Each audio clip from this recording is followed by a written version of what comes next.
Welcome to San Francisco Institute of Science and Technology, your chosen institution for your qualification, which is Organic Agriculture Production in situ.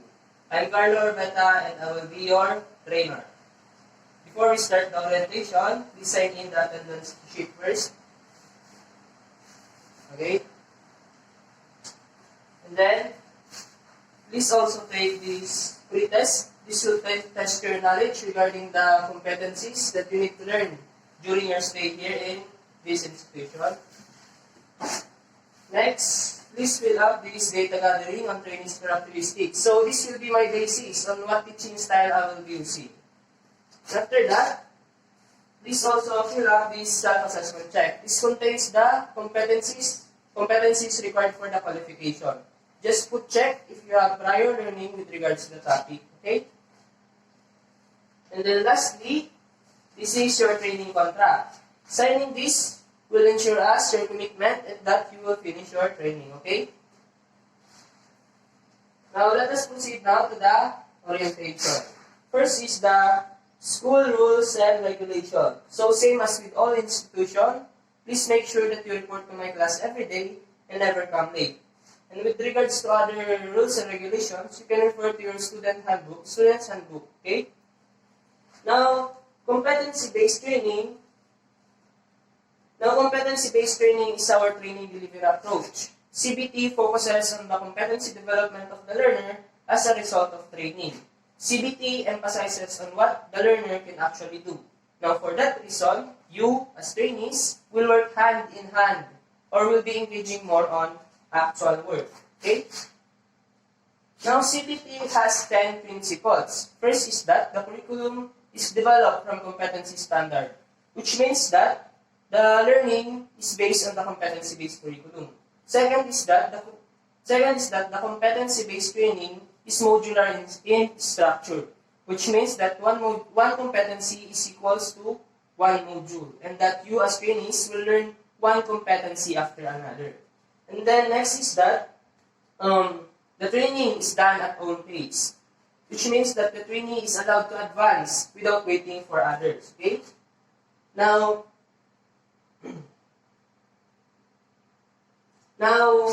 as your trainer, I will be your team leader, motivator, manages learning, problem solver, and evaluator.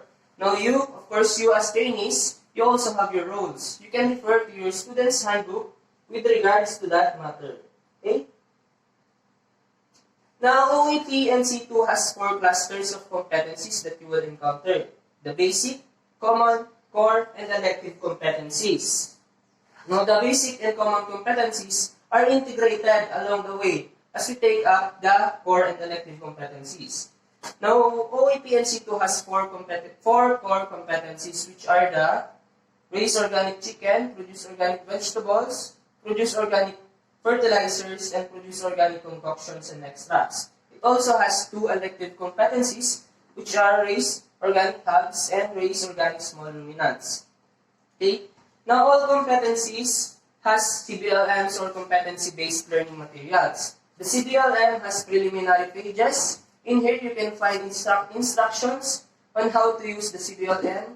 And then the learning experiences. Now, the learning experiences contains the specific instructions on how to read and perform activities per learning outcome. And then it also has the information sheet, which tells you information about the competency that you are enrolled. And then the subject to check the information that you gained after reading the information sheet, and then the answer key to evaluate your answers. Okay? Now the task sheet, job sheet, and operation sheet are used to engage you in actual work. Now all trainees, please stand up. I will now tour you in the 9 learning areas, and they are as follows. Now we have here the distance learning area. In here you will find e-learnings, which can help you in your training. And the next is the computer laboratory. In here you can perform any IT-related competencies or activities such as Microsoft Word, PowerPoint, and Excel. Okay? Now, we also have the learning resource area where you can find CBLMs and modules. And next is the training resource area. And then the training resource area, in here you can find mock-ups and charts. And then the practical work area, which where you will perform and practice your tasks and activity. We also have the institutional assessment area where I will carry out your oral interview, written test, and where I will give you your certificate of achievement. Okay? We also have the contextual learning area. Contextual learning area where you will find books on mathematics, science, and English. And the quality control area, which ensures that the various inputs on the training delivery are well maintained and in good order. And then we have also the support service area, which provides additional value-adding competencies for OAP and C2. Now we also have the training activity matrix. So this will help you, guide you, and monitor your activities. Okay. Now we also have the organic achievement chart and progress chart. The achievement chart is used to monitor the required projects or activities. This is usually the job sheets on your CBLMs. And then the progress chart is used to monitor the learning outcomes and competencies achieved by each trainees. Okay? Now you may take your seats, trainees. Now, Mr. Orbeta, based on the result of the TNA, I noticed that Mr. Orbeta put check on competency number 1, which is raised organic chicken.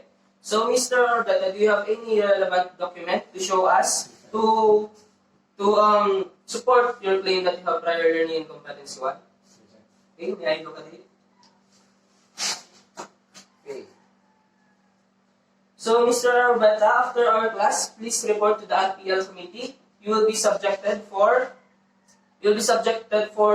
evaluation to validate your prior learning in competency 1. Okay? Yes, sir. That's all for today, class. See you tomorrow. Okay. Good morning, class. Based on your attendance sheet, you are all present. Mr. Orbeta, I have received the validated result of your RPL. Congratulations. The RPL committee recognizes your prior learning in competency 1. You are now competent. Here is your certificate of achievement. And I will now update your progress chart. Competency 1. Okay? Now, all trainees, please proceed to the training activity matrix. I will now assign to you your competencies to be taken. Okay? Mr. Orbeta, since you have prior learning in competency 1, I will now assign to you competency 2, which is produce organic vegetables. Please proceed to the learning resource area and get your CDLM. And after that, proceed to the practical work area, station number 2, and practice on potting mix preparation and seed sowing. Always observe safety first and wear your PPE. Okay? Now, Mr. Marbella, based on the result of your TNA, I will now assign to you competency 1, which is raise organic chicken. Please proceed to the, wait sir, I will give you the instructions first. Please proceed to the learning resource area and get your CBLM. And you may also visit the computer laboratory and browse the internet for additional information or reference, and proceed to the practical work area station 1 and practice selection of healthy stocks and installation of housing equipment. Always observe safety first and wear your PPE, okay? Mr. Orbeta, you are doing great. May I check your task 1? Okay? So, based on the result of performance criteria checklist, you can now prepare the potting mix with the right ratio. I will now update your achievement chart, competency 2, task 1. May I also check your task 2? Okay, so based on the performance criteria checklist, you can now sow seedlings properly. I will now update your achievement chart, competency 2, task 2. So you are now ready for the institutional assessment. Okay? Please proceed to the institutional assessment. Diyan ka. Ulatan mo na natin yan. Competency 2, task 2. Okay? Please have a seat. I have here two types of examination, the demonstration and oral interview. For your demonstration, here is your performance criteria checklist. You need to prepare the cutting mix and sow seedlings. So, please proceed to the practical work area. You have 30 minutes to finish your demonstration. Always observe safety first and wear your PPE, okay? Please proceed to the practical work area.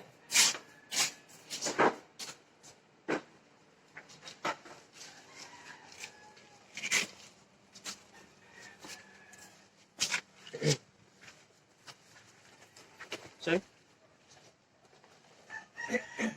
Okay? Please proceed to the institutional assessment area.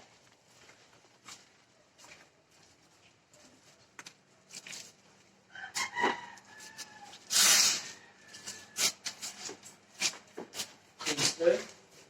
For your oral interview, I have here 10 questions. This is the last two questions. What is the recommended, please come closer. Sir? What is the recommended moisture content for the potting mix? Okay, last question, question number 10. What is the ratio of fertilizer application in the seedbed? Okay? So for your oral interview, you answered 9 correct. So for your oral interview, you answered 9 correct answers out of 10 questions. And in your demonstration, you were able to include all the ingredients in the potting mix with the right ratio. And you were able to sow seedlings properly. So you are now competent. Here is your certificate of achievement. Congratulations. I will now update your progress chart, competency 2. So please proceed to the training activity matrix. Choose another competency. After that, proceed to the learning resource area, get your CBLM, and proceed to practical work area station 3. Okay? Okay, Mr. Marbella, I noticed that you have difficulty in selection of healthy stocks and installation of housing equipment.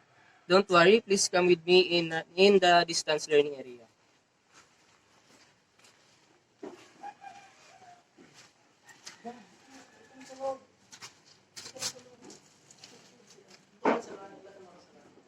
Okay.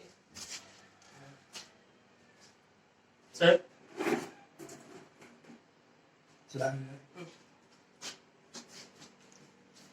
Now, Mr. Marbella, I have prepared a PowerPoint presentation, so just press the arrow down to view the rest of slides. And after that, please watch the short video clip that will help you in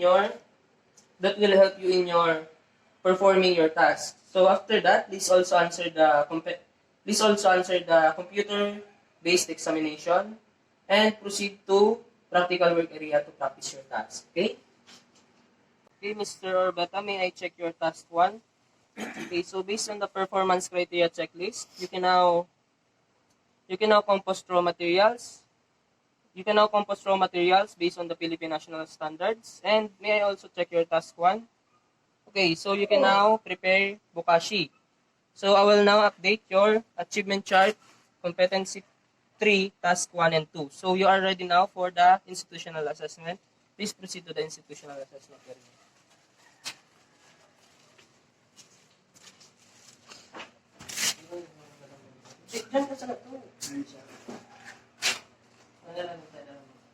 Well, now update your achievement chart, competency 3, task 1 and 2.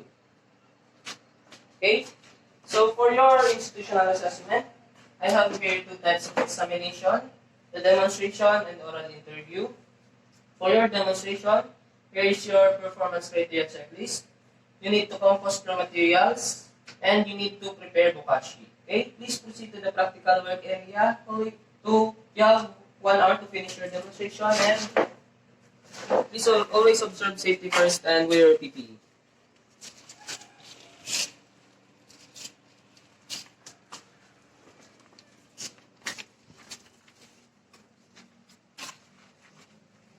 Okay? Let's proceed to the institutional assessment area.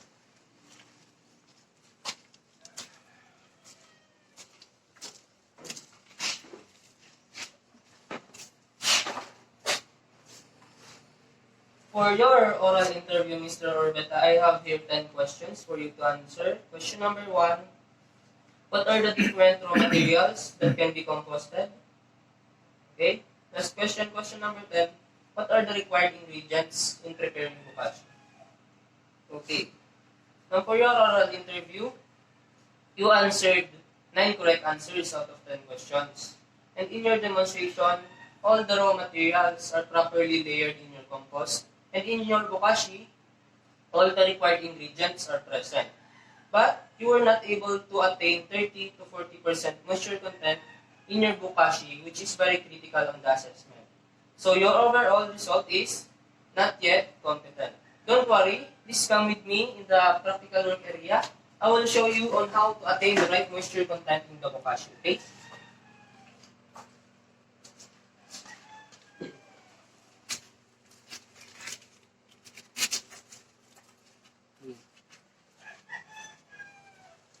This is how you are going to attain the right moisture content. So just drench it with the diluted IMO and FPJ, and after drenching it, form a ball of soil in your palm, and then open it. And if it didn't break, it means that you have attained 30 to 40% moisture content. Okay? So just practice it, and when you're ready, just call my attention. I will give you your second attempt. Okay? Just call my attention. Okay? So are you ready, sir? Yes, sir. Okay.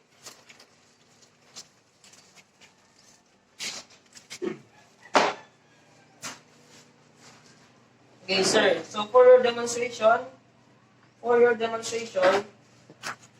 here is your performance criteria checklist. You have already your performance criteria checklist now. So same task, same activity, and same time, okay? So are you ready? Please proceed now to the practical work area for your demonstration. Always observe safety first and wear your PPE, okay?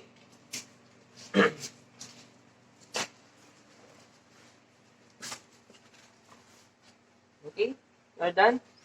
Okay, let's proceed.